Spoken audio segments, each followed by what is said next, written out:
ரொம்பவே டேஸ்டியான ஈஸியாக செய்யக்கூடிய பீஸ் புலாவ் பண்ண போகிறோம். அதுக்கான வெஜிடபிள்ஸ் எடுத்து வச்சுருக்கேன். பேன் சூடானோடனே 2 ஸ்பூன் நெய் போட்டுக்கோங்க. அதில் வந்து பட்டை, கிராம்பு, ஏலக்காய் போட்டுட்டு பிரிஞ்சி இலை ஆட் பண்ணிக்கோங்க. 1 ஸ்பூன் சீரகம் போட்டுக்கோங்க. பொரிஞ்ச உடனே வெங்காயம் 2 வெங்காயத்தை நான் மெலிசா நீல வாக்கில் கட் பண்ணியிருக்கேன். அதையும் போட்டுட்டு அதோட 4 பச்சை மிளகா காரத்துக்கு போட்டிருக்கேன். கேரட் வந்து 1/2 இன்ச்சில் மெலிசா நீல வாக்கில் கட் பண்ணியிருக்கேன் கலர்ஃபுல்லாக இருக்கிறதுக்காக. அதோட புதினா இலை ஆட் பண்ணிக்கோங்க. வெங்காயம் மட்டும் கொஞ்சம் நல்லா வதங்கணும். அதுக்கப்புறம் போடுற வெஜிடபிள்ஸும் லைட்டாக ஓரளவுக்கு சார்ட் அவுட் பண்ணால் போதும்.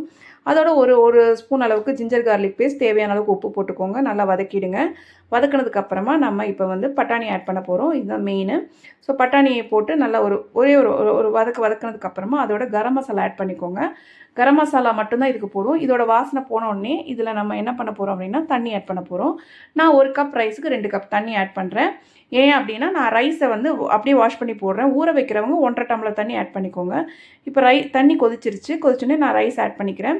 ரைஸ் ஆட் பண்ணிவிட்டு மூடி வச்சுருங்க ஒரு கிளறி. இப்போ வந்து தண்ணி ரைஸ்லாம் இப்படி வந்தோடனே ஒரு கிளறி உப்பெல்லாம் டேஸ்ட் பண்ணி பார்த்துட்டு திருப்பி வந்து வந்து சிம்மில் வச்சு மூடி வச்சுருங்க. இப்போ வந்து பீஸ் புலாவ் வந்து சூப்பராக உதிரியாக அப்படியே சேமியா மாதிரி வந்திருக்கு பாருங்கள். செம்ம டேஸ்ட்டாகவும் இருக்கும், ஈஸியாகவும் இருக்கும்.